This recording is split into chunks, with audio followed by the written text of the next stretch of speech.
Hi guys, அனைவருக்கும் வணக்கம். Welcome back to our channel. இன்றைக்கி பார்த்தீங்கன்னா அந்தகன்கிற படத்தோட ரிவ்யூ தான் வந்து பார்க்க போகிறோம். அந்தகன் படம் வந்து நம்ம பிரசாந்தோட நடிப்பில் வெளிவந்த ஒரு திரைப்படம். அதுவும் இந்த படம் பார்த்திங்கன்னா ஒரு ரீமேக் திரைப்படம். நம்ம பிரசாந்துக்கு பார்த்திங்கன்னா கிட்டத்தட்ட பல வருடங்கள் கழித்து இப்போ தமிழ் சினிமாவில் மீண்டும் ஒரு என்ட்ரி வந்து கொடுத்துருக்காரு. இந்த என்ட்ரி அவருக்கு ஒரு கம்பேக்கான என்ட்ரியாக இருக்குமா அப்படிங்கிற மாதிரி எதிர்பார்த்தோம். பட் அந்த வகையில் இந்த படம் அவருக்கு ஒரு வெற்றி படமாக வந்து அமைஞ்சிருக்கு. படத்தோட ஒரு ஆன்லைன் ஸ்டோரி என்னென்னு பார்த்தீங்கன்னா, நம்ம படத்தோட ஹீரோ வந்து ஒரு பியானம் வாசிக்கக்கூடிய ஒரு ஆர்டிஸ்ட்டாக இருக்கார். இவருக்கு வந்து லண்டனில் நடக்கக்கூடிய ஒரு காம்படிஷனில் வந்து வின் பண்ணணும் அப்படிங்கிறது இவரோட லட்சியமாக இருக்கும்.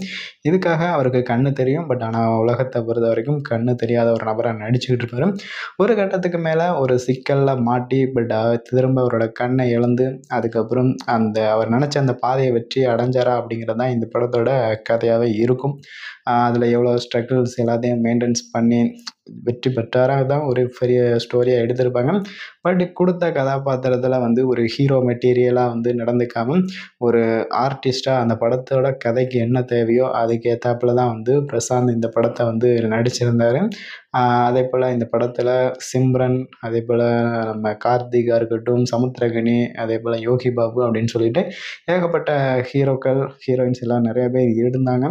எல்லாருமே அவங்களுக்கு கொடுத்த கதாபாத்திரத்தை வந்து சூப்பராகவே நடிச்சிருந்தாங்க. இந்த படம் பார்த்திங்கன்னா நிறையா லாங்குவேஜில் ஃபஸ்ட்டு ஹிந்தியில் தான் இந்த படம் வந்து ஃபஸ்ட்டு ரிலீஸ் ஆச்சு அப்படிங்கிற மாதிரி சொன்னாங்க. பட் நான் அந்த படத்தை வந்து ஹிந்திலலாம் பார்க்கல. பட் தமிழில் தான் ஃபஸ்ட் டைம் வந்து பார்த்துருக்கேன். படம் வந்து ஒரு நல்லாவே போகுது. பட் ஆனால் ஒரு சில இடங்களில் வந்து படம் வந்து ஸ்லோவாக போன மாதிரி இருக்கும். பட் ஆனால் அடுத்த ஸ்டெப்பில் வந்து வேகமாக வந்து மூவ் ஆகுது. படத்தோட ஃபஸ்ட் ஹாஃப் வரைக்குமே படம் வேகமாக போன மாதிரி அடுத்து என்ன அப்படிங்கிற எதிர்பார்ப்பு இருக்கும். அதுக்கப்புறம் கொஞ்சம் மெதுவாக போய் கடைசியில் எண்டிங்கில் பயங்கர ஒரு ட்விஸ்ட் வந்துமே இந்த படத்தில் கொடுத்துருக்காங்க. அதே போல் உங்களுக்கு இந்த படம் பார்த்திங்கன்னா ஒரு நல்ல ஒரு ஆக்ஷன் த்ரில்லராக தான் இருக்கும். இதுக்கு முன்னாடி இந்த படத்தோட ஹிந்தி வெர்ஷனாக இருக்கட்டும், அதே போல் மலையாளம், தெலுங்கு அப்படின்ட்டு எல்லா லாங்குவேஜிலும் இந்த படத்தை வந்து டப் பண்ணியிருக்காங்க. அந்த மாதிரி நீங்கள் எந்த வெர்ஷனுமே வந்து பார்க்காம இந்த படத்தை பார்த்தீங்கன்னா கண்டிப்பாக உங்களுக்கு வந்து இந்த படம் பிடிக்க அதிக வாய்ப்புகள் இருக்குது. அதுபோல் பிரசாந்துக்கும் இந்த படம் மிகப்பெரிய ஒரு கம்பேக்காக வந்து அமைஞ்சிருக்கு.